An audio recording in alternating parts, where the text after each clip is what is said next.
Bismillahirrahmanirrahim. Assalamualaikum warahmatullahi wabarakatuh.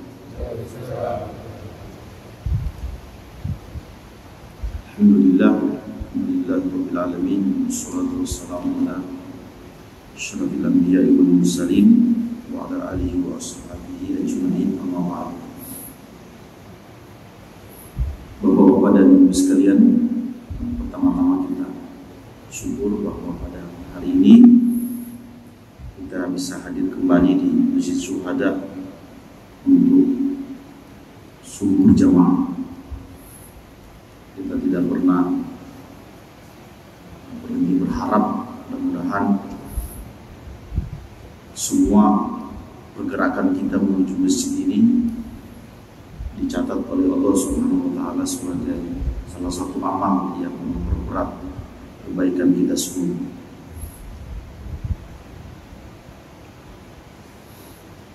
Bapak dan ibu sekalian, insya Allah pada subuh hari ini saya akan melanjutkan apa yang tersisa waktu itu. Kalau Bapak tahu, Bapak ingat, 2 pekan lalu ya, kita bicara tentang bahasa tubuh dalam Al-Quran, membedah atau membahas buku ini ya, yang saya bawa ini, Lughatul Jawarih Dalalatuha fil Qur'anil Karim, ditulis salah seorang ulama Timur Tengah yang bernama Ustadz Dr. Ali Abdul Kanu Al-Jawari. Nah, pada kesempatan ini masih ada yang tersisa, yaitu tentang tafsir wajah manusia dalam Al-Quran. Di tafsir wajah manusia di dalam Al-Quran, atau bagaimana cara Al-Quran membaca wajah manusia.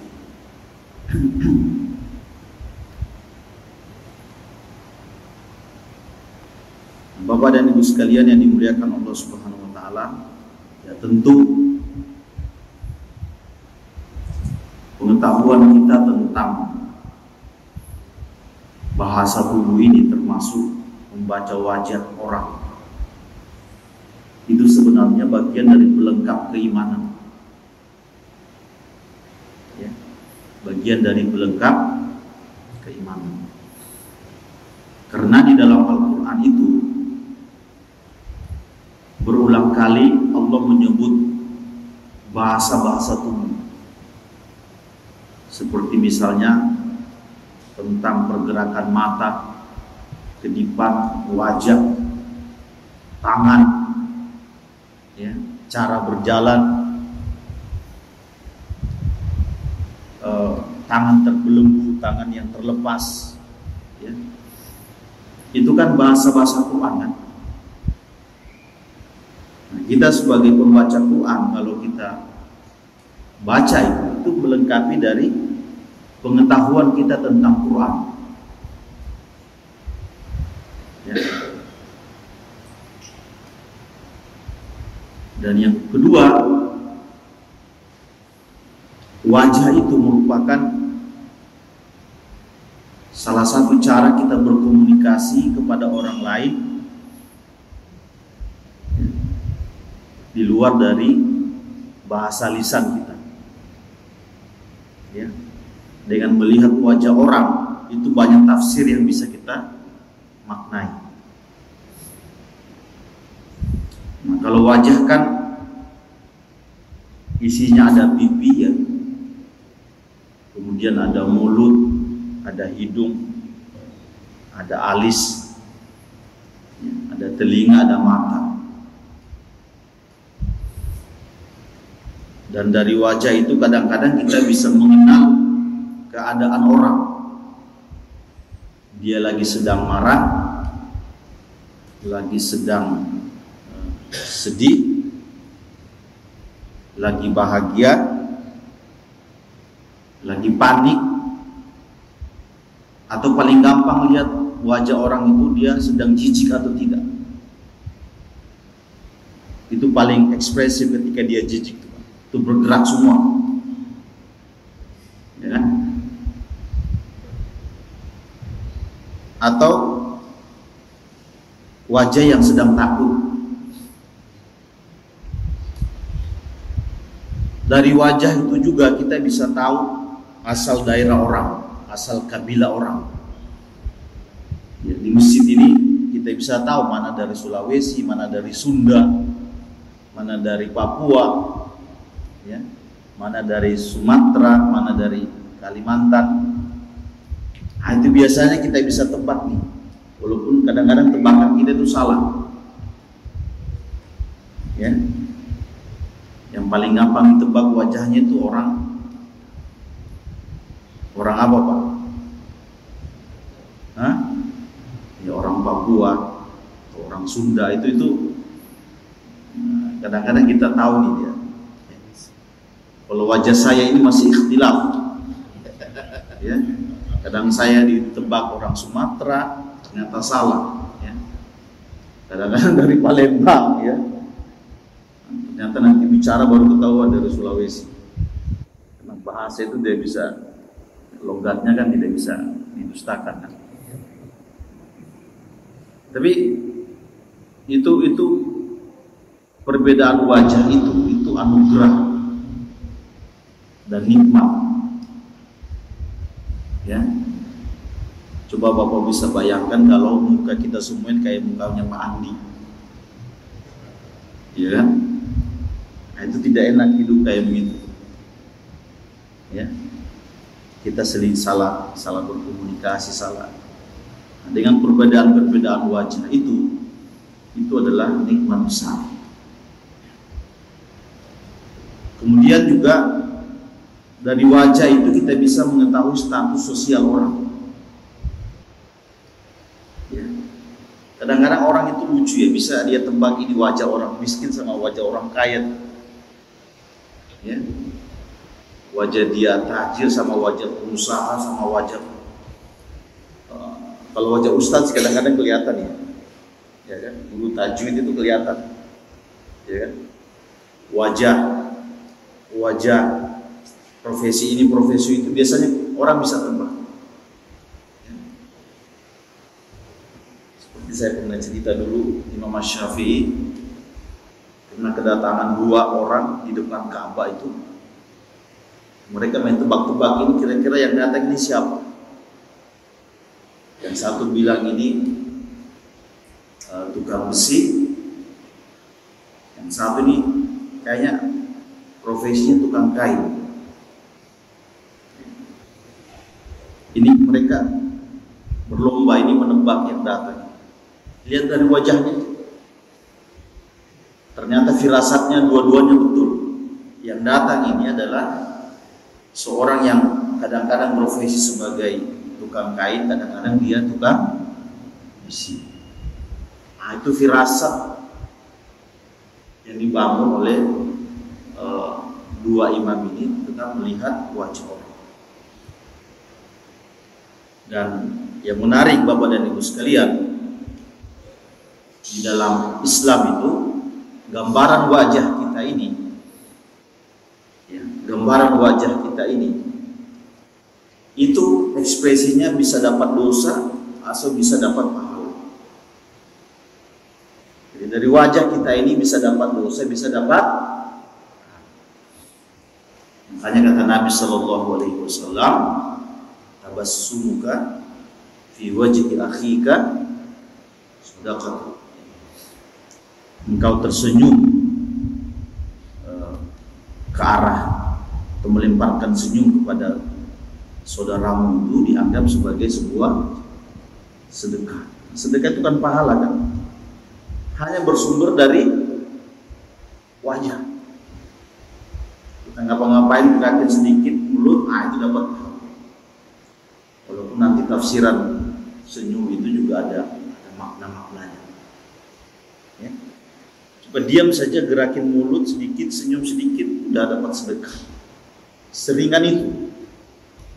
Ya. Bapak dan Ibu sekalian yang dimuliakan Allah Subhanahu wa taala, kalau kita baca Al-Quran tentang wajah ini, saya kira kata yang berulang. Dan penulis buku ini sudah membagi-bagi tafsir wajah, ya, yang beliau sampaikan. Saya akan sebutkan ya, pendek-pendek. Yang pertama adalah al-wujuhu al-kariha, wajah yang sedang marah atau sedang membenci. Ya. Coba perhatikan, wajah itu kan kadang-kadang dia bisa terlihat marah. Ya. Ini kan lagi adem semua nih, tidak terlihat. Tapi kan bisa lihat orang itu marah atau tidak, kita bisa tahu. Nah, Allah Subhanahu wa taala berfirman dalam surat Al-Hajj ayat 72. Idza tutla alaihim ayatuna bayyinatin, apabila dibacakan kepada mereka misalnya kepada Yahudi, kepada Nasrani, ayat-ayat yang jelas berupa Al-Quran, ya. Al-Quran kan pesannya kan ada pesan kebenaran, ya, tidak sekedar dibaca tidak tahu arti. Ketika mereka mendengarkan kebenaran yang tidak sesuai dengan selera, itu berubah di wajah mereka. Makanya kata Allah, ta'rifu fi wujuhil ladina kafarul munkar. Kamu lihat di wajah-wajah mereka itu ada kemarahan yang mengingkari. Sama dengan orang kita nasihati, dia punya status nih, kita nasihati. Nasihat itu tidak cocok dengan apa ya, dengan kemauan dia, itu marah, terlihat dari wajah. Entah pergerakan badan, pergerakan wajah itu terlihat, ya. Nah, kadang-kadang perlu kita pintar melihat wajah, ya. Ini kalau ceramahnya misalnya di bulan Ramadan itu, Pak, kadang-kadang kan kita 30 hari itu hampir tiap hari misalnya dengerin ceramah. Itu wajah orang itu beda-beda tuh. Kalau sudah kelamaan, nah, lihat wajahnya tuh. Dengan pergerakan wajah itu, sebenarnya sudah tahu ini lagi gelisah. Nengok kiri kanan, lihat jam. Ya kan? Kadang-kadang dibuat ngantuk padahal enggak. Itu kan pergerakan wajah. Dengan membaca itu, udah berarti pelajarannya sebaiknya dibatasi. Tidak perlu mereka bicara angkat tangan, nanti ribut tuh. Tapi ada juga yang berani, ya.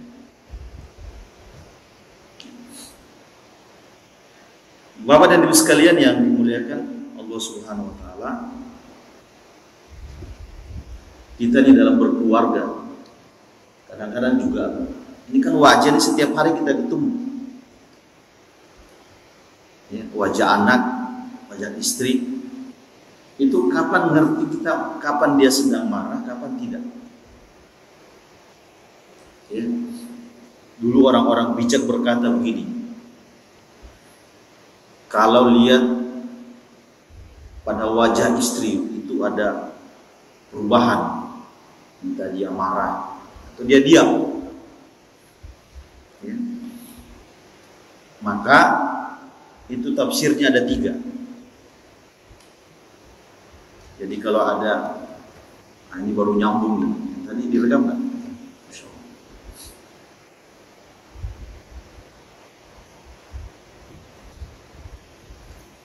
Hilang lagi mana?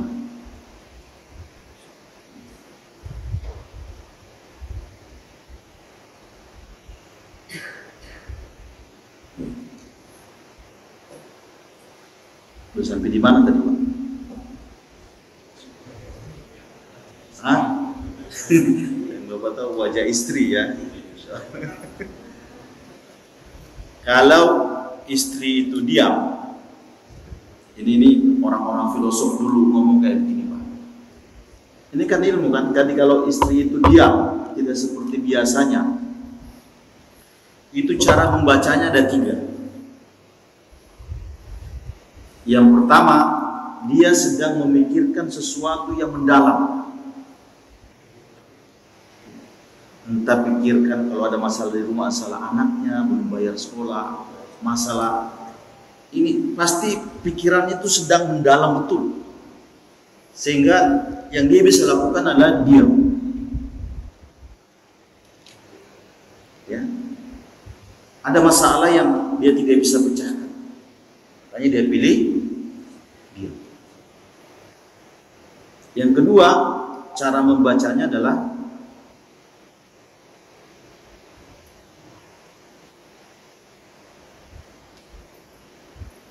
dia sedang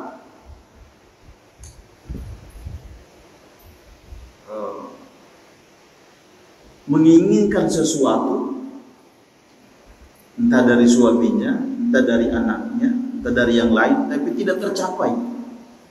Jadi ada keinginan yang besar. Ya, mungkin dulu pernah dijanjikan, tapi dia ingat-ingat kok, kayaknya suaminya kok lupa ya. Entah anaknya pernah bicara begini. Nah itu kan keinginan, dia punya keinginan besar, tapi tidak direalisasikan. Makanya dia pilih diam.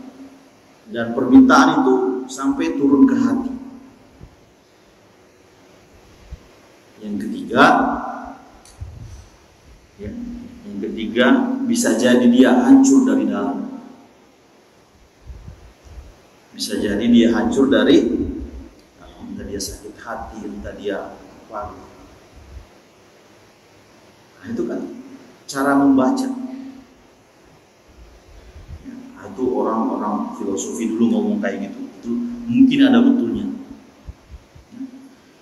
Dan pergerakan wajah ini disebutkan dalam literatur Islam. Ya. Itu para sahabat itu paling ngerti kalau Nabi sedang marah atau bergembira. Ya. Salah satu contoh misalnya disebutkan dalam kitab-kitab tafsir. Ya. Itu suatu waktu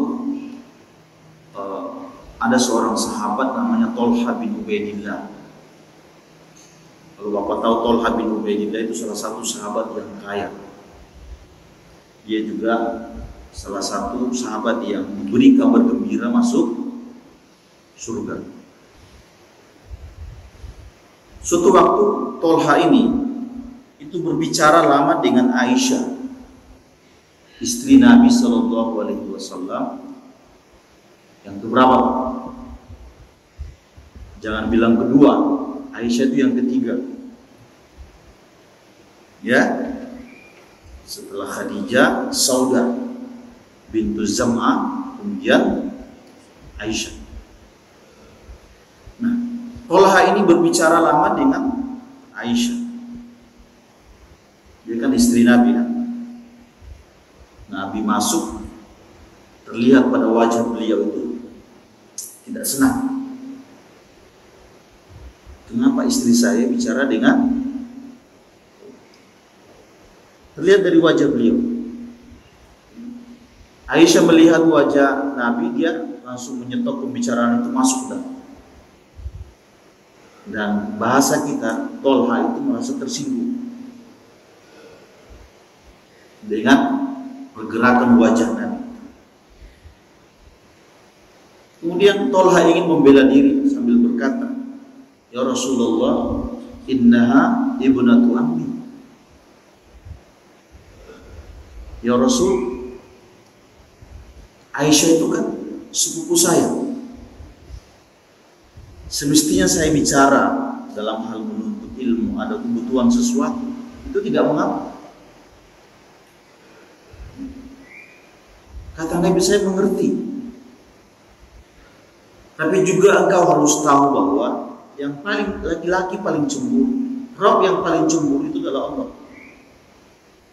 Allah itu kalau melihat seorang hambanya yang mengambil sesembahan selain dia, Allah itu paling cemburu. Ya. Yang kedua, laki-laki yang paling cemburu itu juga sayang. Mestinya kau harus mengerti. Ya. Setelah itu Tolha kemudian pergi sambil di dalam hatinya berkata begini,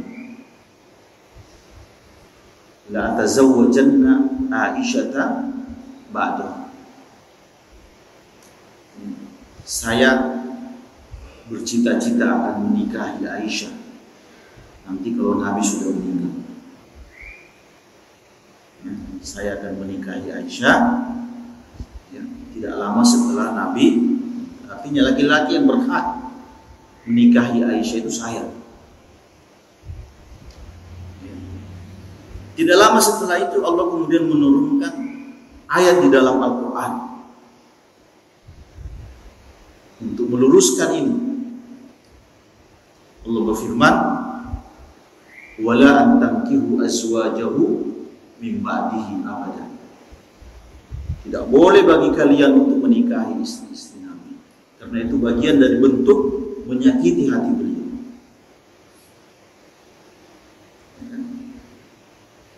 Setelah itu Bapak dan Ibu sekalian, setelah ayat ini turun, ya, Tolha seperti bahasa kita sadarlah ya, tidak bisa dibilang malu gitu kan. Karena itu dia membayar itu dengan membiayai salah satu perang Nabi, perang Uhud gitu. Dia biayai itu, kasih bahan logistik perang itu bisa dibawa oleh 10 ekor onta, dan sebagai kafarat lah. Ya. Yang kedua juga dia membebaskan budak. Yang ketiga dia berhaji dalam keadaan berjalan, sebagai bentuk dari kafarat apa yang dia sudah. Tapi awalnya adalah membaca peristiwa ini dari pergerakan wajah Nabi Sallallahu Alaihi Wasallam, kemudian turun ayat itu. Itu dari wajah.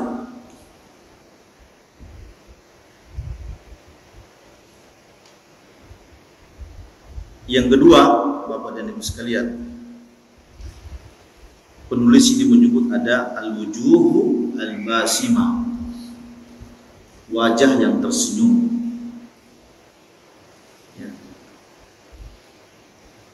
Kadang-kadang juga ada wajah yang tertawa. Allah mengumpulkan dua wajah ini dalam satu ayat ketika dia berbicara tentang Nabi Sulaiman. Fatabassama dhahikan. Engkau melihat Sulaiman itu tersenyum dan tapi sebenarnya bagusan mana sih Pak, senyum dan tertawa? Penulis buku ini membela itu mendingan senyum, karena senyum itu adalah wajah terindah manusia. Karena kalau tertawa itu biasanya memperlihatkan gigi yang kadang-kadang kurang sopan, apalagi kalau ada aroma-aroma yang keluar yang mengganggu kan. Dan wajah manusia paling indah itu ketika dia tersenyum, karena tidak ada keterpaksaan. Makanya ketika Nabi Sulaiman melewati lembah itu, ya walaupun tertawa itu pun juga nikmat kan? Tapi di atas senyum itu ada tertawa. Ya. Dan orang kalau bisa senyum dan tertawa itu juga nikmat. Ya, Allah berfirman, wa adhaka wa abka. Dia Allah itu yang sanggup menjadikan orang tertawa dan menangis. Kenapa Nabi Sulaiman itu tersenyum ketika melewati lembah Sumut itu? Ada dua sebab. Yang pertama, Nabi Sulaiman merasa senang karena Allah itu memasukkan kata rahmat di dalam hatinya terhadap binatang. Makanya dia menikmati syukur itu. Ya kan? Karena ada orang itu biasanya dalam hatinya tidak ada kasih sayang ke binatang, tapi dia tertawa. Dia senyum tuh karena nikmat itu besar. Dia merasa bersyukur karena ketika dia melihat binatang itu kan dia tersenyum.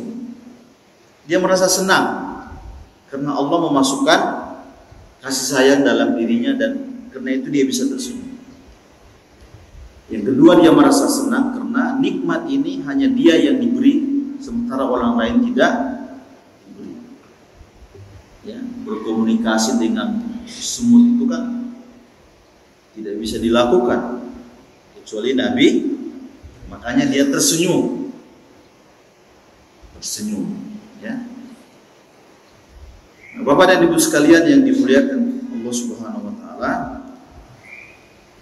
senyum itu beda-beda atau berjenis-jenis. Perhatikan orang itu ada yang senyumnya senyum sinis.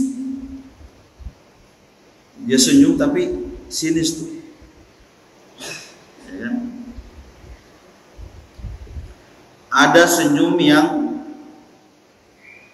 modus. Dia senyum-senyum di hadapan kita tuh tapi ternyata ada modusnya. Seperti kemarin Rudolf yang membunuh salah seorang, membunuh seseorang kemudian masuk lift, ya nggak Pak? Itu kan di lift itu dia senyum kan? Dia lempar senyum. Itu supaya menghilangkan jejak bahwa yang dia bawa ini bukan siapa-siapa, ini barang, sehingga orang tidak banyak bertanya itu bawa apa sih? Padahal itu adalah mayat. Ya kan? Itu netizen saya lihat itu berbicara itu adalah senyum psikopat. Nah, itu kan senyum modus namanya. Ada orang yang bisa senyum ke kita tapi di balik itu adalah penyiksaan. Makanya lihat itu wajah-wajah senyum. Ya. Yang ketiga ada senyum-senyum tulus. Saya rasakan ini hampir terbang, bayangin, sobek-sobek. Ya. Ini kurang rapi. Ada senyum yang tulus. Kapan senyum tulus ini? Ini minimal pengalaman pribadi ya. Kalau senyum tulus itu saya dapatkan kalau pulang ke kampung. Ketemu nenek-nenek, ketemu tetangga, ya, atau ketemu orang tua. Kita merasakan senyum yang beda, sentuhannya, senyum yang keluar dari hati. Ya. Itu juga masuknya ke hati. Kita lihat senyum kayak gitu kita bahagia. Ya. Karena ada yang senyum yang tidak tulus, Pak. Dia namanya senyum profesi. Seperti Bapak kalau naik pesawat ketemu pramugari, itu ketika masuk pesawat kan dikasih senyum kan? Itu jangan Bapak bilang itu tulus. Itu bagian dari profesi dia. Ya. Buktinya ketika sudah turun ke bandara, Bapak ketemu lagi dengan dia, Bapak gak dikasih senyum. Ya kan? Tadi di sana di atas kok senyum, kok di bawah sekarang udah enggak ya? Nah, dia senyum profesi. Ya.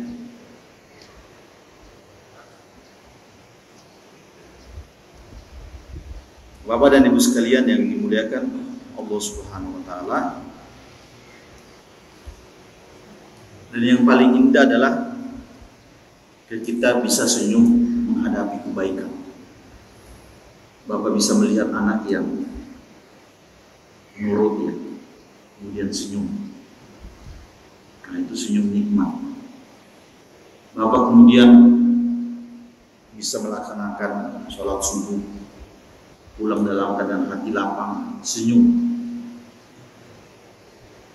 ya kan? Nah, itu juga senyum di hadapan kebaikan.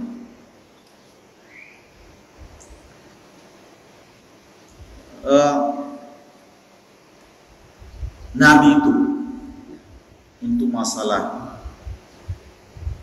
wajah yang tidak senyum itu kan pernah ditegur kan. Abasa wa tawalla an ja'ahul, pernah datang seorang laki-laki buta, Abdullah bin Umi Maktum. Nabi kemudian cuek, bahkan wajah beliau itu bermuka masam. Penulis buku ini berkata, yang mengetahui dia bermuka masam atau tidak itu adalah Allah Subhanahu wa Ta'ala, karena dia yang menurunkan ayat. Walaupun kelihatannya Nabi tidak seperti itu, ya kan? Mungkin di hadapan enak-enak aja tuh, tapi Allah yang membongkar itu, muka bermuka masam.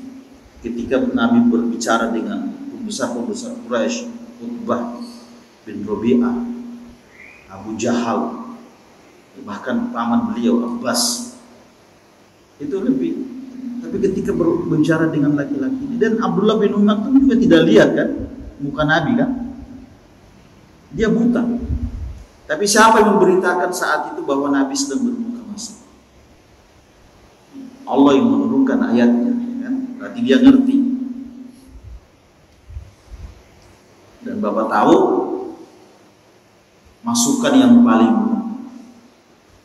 berpengaruh itu kalau kita atau Nabi ya, itu paling menyentuh kalau Allah yang tegur.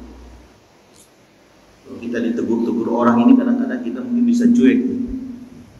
Tapi kalau kita contoh nih, Bapak bayangkan Bapak diturunin ayat tentang itu paling hanya seumur hidup itu tidak bakalan lupa. Dan itu yang terjadi kepada Nabi Sallallahu Alaihi Wasallam. Makanya dia dalam bahasa itu disebut al-itab, celaan kepada Nabi Sallallahu Alaihi Wasallam atas sikapnya mencuekkan laki-laki buta itu. Nah, karena dia sangat berpengaruh dalam kepribadian Nabi, bahwa teguran itu sangat menyentuh. Sebagian sahabat berkata, ya, ma ra'aitu ahadan aktsaru tabassuman min Rasulillah sallallahu alaihi wasallam. Hadis riwayat At-Tirmizi, ya. Kata para sahabat namanya Abdullah bin Haris, dia berkata, aku tidak pernah melihat orang yang paling banyak senyumnya kecuali Nabi sallallahu alaihi. Kapan peristiwa itu? Dia setelah dia ditegur itu, ya. Jadi tidak akan mengulang lagi bermuka masam. Kita lihat bagaimana hebatnya Al-Quran itu, apa ya, mengubah orang, termasuk Nabi Sallallahu Alaihi Wasallam. Dan itu juga menurun kepada ilmu tentang senyum itu, menurun kepada para sahabat. Ada sahabat Nabi yang bernama Jarir bin Abdullah. Dia ini orang Yaman. Dia ini masuk Islam 40 hari sebelum Nabi meninggal. Ya. Dia berkata begini, ma sahibanin Nabi sallallahu alaihi wasallam muntu aslamtu wala ra'ani illa tabassuma fi wajhi.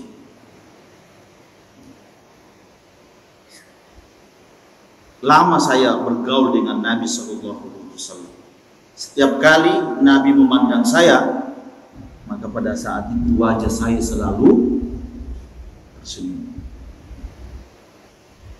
Nah, itu kan dari ilmu Al-Quran itu turun kepada Nabi, Nabi menurun kepada orang-orang setelah.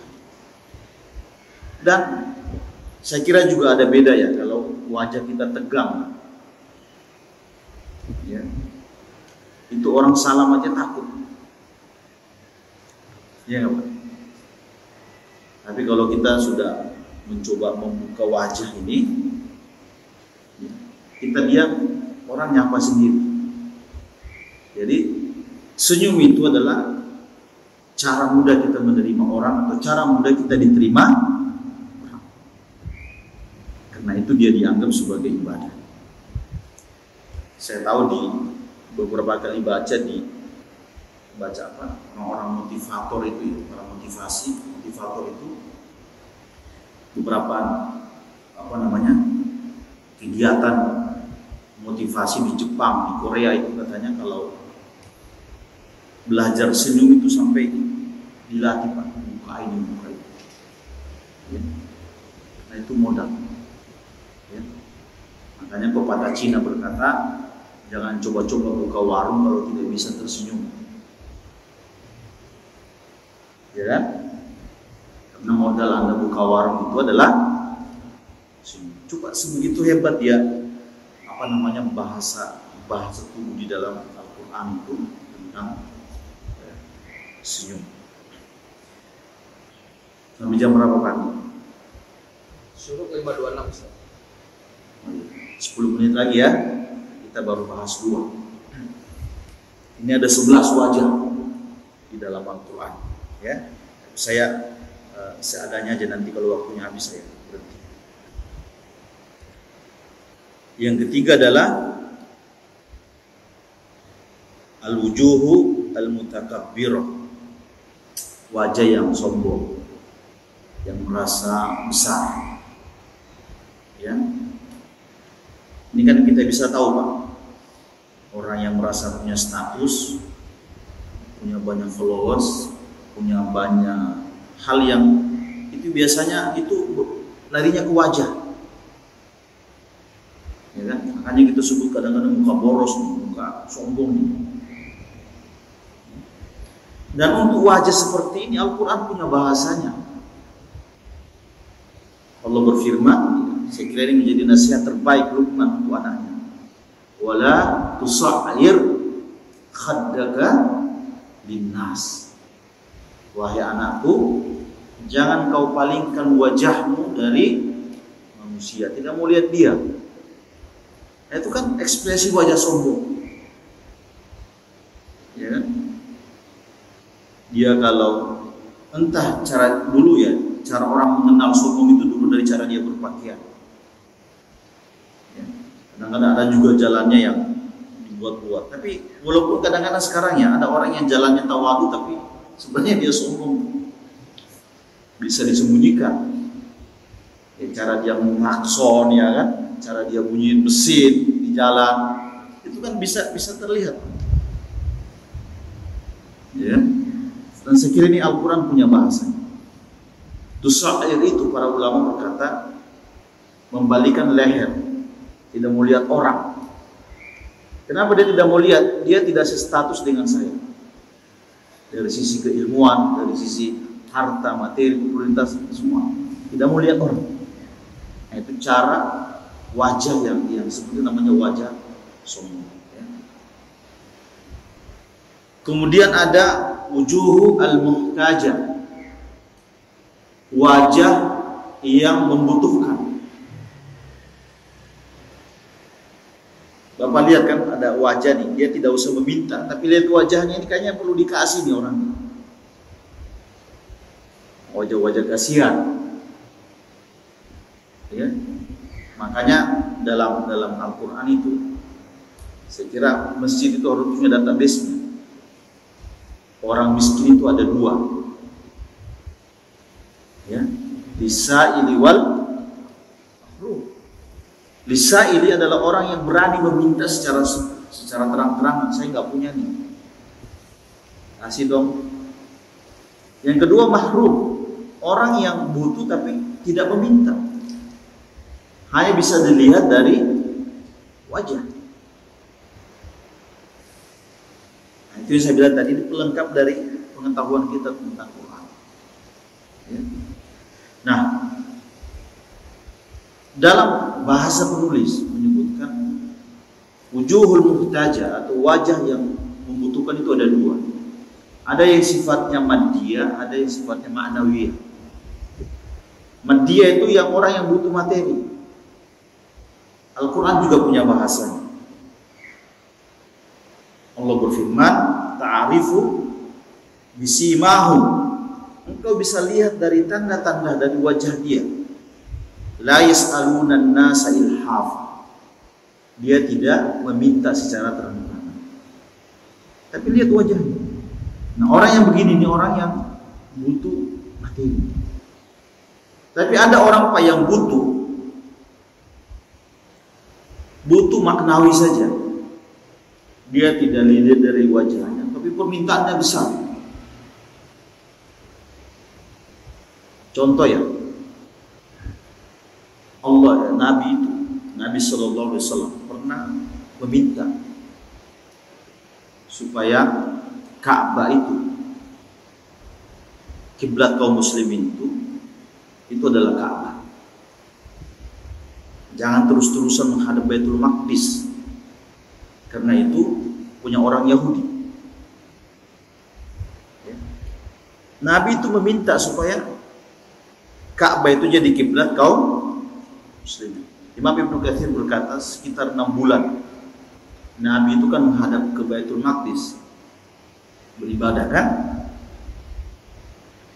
Kapan Allah tahu Nabi itu meminta kiblat itu jadikan sebagai Ka'bah itu jadi kiblat? Dari gerak wajah Nabi Sallallahu Alaihi Wasallam. Allah berfirman, "Qad nara taqalluba wajhika fis sama, falanuwalliyannaka qiblatan tardah." Kami Allah melihat pergerakan wajahmu. Nabi tidak meminta, ya Allah pindahkan kiblat, enggak ada bahasa terus terang. Nabi kadang-kadang melihat begini, ya, Ka'bah begini, ya kan? Nah, itu diperhatikan Allah. Allah perhatikan. Setelah itu betul-betul Ka'bah itu menjadi kiblat kaum muslim hanya melalui pergerakan wajah Nabi Sallallahu Alaihi. Nah, ini disebut dengan al-ma'nawiyah. Jadi permintaan besar, permintaan peradaban, ya, hanya melalui pergerakan.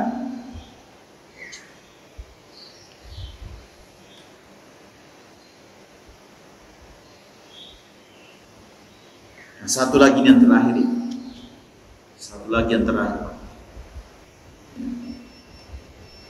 Boleh satu lagi ya? Boleh. Al-wujuhu as-solihah. Wajah-wajah orang soleh, ya, wajah-wajah orang soleh. Ini juga bahasa Al-Quran. Ada nggak ayat dalilnya wajah orang soleh dalam Al-Quran? Allah berfirman dalam surat Al-Fatih, Muhammadur Rasulullah walladzina ma'ahu asyidda'u 'alal kuffari rahama'u bainahum tarahum ruk'an sujadan, sampai pada ayat simahu fi wujuhihim min atharis sujud. Ya. Kamu lihat pada wajah-wajah mereka itu ada bekas-bekas sujud. Itu kan wajah orang soleh kan? Saya kira berbeda Pak orang yang misalnya menghabiskan waktu dengan maksiat, dengan mencuri, dengan berzina, dengan wajah yang selalu tersentuh air mata. Ya. Kalau sekali dua kali nggak apa-apa, tapi kalau jadi profesi itu bisa. Dan saya kira bisa Bapak lihat ya wajah-wajah wanita nakal itu udah bertahun-tahun sama wajah orang yang sering terkena air wudhu itu beda semuanya. Dan ini menjadi pembuktian simahum fi wujuhihim min atharis sujud. Ya. Makanya kadang-kadang kita ini ada satu hadis menarik dari Nabi SAW kata, kadang-kadang kebaikan itu kita minta dari wajah orang baik. Utlubul khaira inda hisanil wujuh. Ya. Sebagai penutup dari wajah yang soleh ini, saya kira Nabi Shallallahu Alaihi Wasallam. Kita kalau baca Sirah Nabawiyah, kita akan menemukan satu riwayat menarik tentang seorang Yahudi yang bernama Abdullah bin Salam. Abdullah bin Salam pemuka Yahudi di masa Nabi SAW. Dia pemimpinnya. Ketika ada berita Nabi mau datang ke Madinah, itu kan beritanya berhembus ke masyarakat. Nabi ingin berangkat dari Mekah menuju Madinah. Itu berita Nabi akan datang itu berhembus di kota sampai ke telinga-telinga orang Yahudi. Termasuk diantaranya adalah Abdullah bin Salam.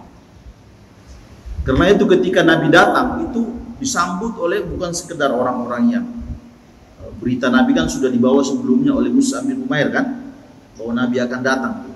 Itu pra hijrah itu sudah ada sahabat itu. Nah, ketika datang itu Nabi juga disambut oleh orang-orang Yahudi. Termasuk pemimpin besarnya adalah Abdullah bin Salam. Abdullah bin Salam ini belum pernah lihat muka Nabi seperti apa, hanya dengar beritanya saja. Nah, itulah namanya kesan pertama. Kesan pertama itu ada di wajah. Apa kata Abdullah bin Salam? Saya kira dalam kitab Riyadhus Shalihin. Kata Abdullah bin Salam, ucapan pertama yang saya dengar dari laki-laki itu, maksudnya Nabi SAW, adalah ubsus salam, wa'at'imut ta'am, wa sallu wan nasu niyam, tadkhulul jannata salam. Baru datang ada udah bersyair tapi indah. Tebarkan salam, kasih makan, sholat saat manusia tertidur, ya. Ada tambahan juga silaturahmi. Dengan begitu kau masuk surga dengan. Kata Abdullah bin Salam, fara'aitu min wajhihi laisa min wajhin kadzdzab. Pada saat itu saya melihat wajah Nabi tidak ada rona-rona dusta. Ya. Tidak ada wajah-wajah pembohong. Apa yang membuat Abdullah bin Salam ini kemudian mau menerima Nabi Sallallahu Alaihi Wasallam? Di samping ucapan yang kuat tadi adalah wajah. Itu yang menguatkan dirinya, karena saya tidak lihat dia wajah-wajah pembohong, tidak ada. Orang kalau sudah simpati dengan seseorang, ucapan-ucapan dia itu akan menjadi didengarkan. Kalau kita sudah jengkel sama orang, mukanya kita nggak mau lihat. Bagaimana dengan ucapan? Nah, wajah ini ternyata punya kedudukan penting. Ya, karena itu Al-Quran hadir untuk membahasakan. Dan pengetahuan kita tentang wajah itu bagian dari pengetahuan kita tentang ilmu Al-Quran. Mudah-mudahan ada manfaatnya. Hadanallahu wa iyyakum ajmain. Assalamualaikum warahmatullahi wabarakatuh. Waalaikumsalam warahmatullahi wabarakatuh. Jazakallahu khairan katsiran kepada guru kita Ustaz Muhammad Katsir. Dan sebelumnya juga kami mohon maaf mungkin di antara jamaah yang juga ingin mengikuti kajian via online karena ada kendala dalam akun Zoom, terpaksa kita gunakan dulu akun Zoom sementara yang memang setiap 20 menit ini akan mati sendiri dan terbatas partisipannya. Namun kemudian ini tidak mengurangi bagaimana kita memahami Al-Quran, bagaimana memahami apa yang disampaikan oleh Ustaz kita mengenai lughatul jawab sebagai bahasa-bahasa tubuh. Untuk memperdalam, jika ada pertanyaan dari Bapak Ibu, kami persilakan.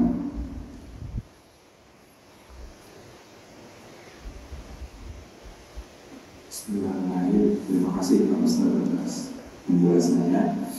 Yang ingin saya tanyakan itu tentang contoh yang pertama, Pak Ustaz, tentang pemungkaran, yaitu ta'rifu fi wujuhil ladzina kafaru munkar. Kamu mengenali pada wajah-wajah orang kafir itu pemungkaran. Sedangkan di ayat lain waktu saya baca di surat Al-Hijr tentang kisah Nabi Lut yang kedatangan beberapa orang laki-laki yang padahal malaikat. Lalu Nabi Lut berkata kepada mereka, "Innakum qaumun munkarun." Sebenarnya kalian ini adalah kaum yang mungkar. Nah, bagaimana kita memahami hal ini, Pak Ustaz?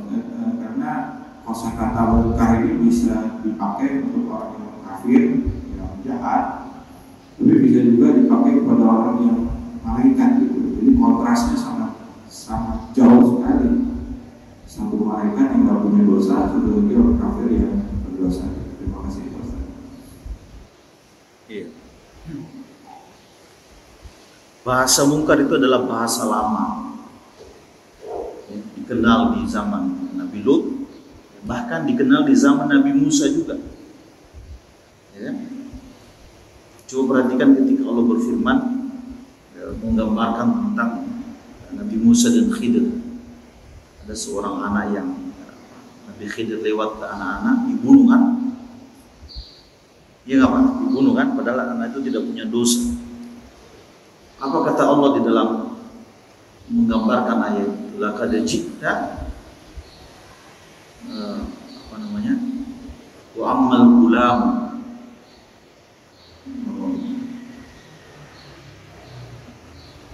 bagaimana ayatnya dalam surat Al-Kahfi?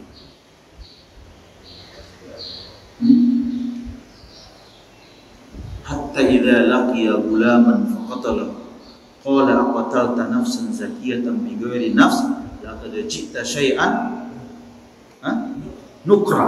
Perhatikan kata nukra.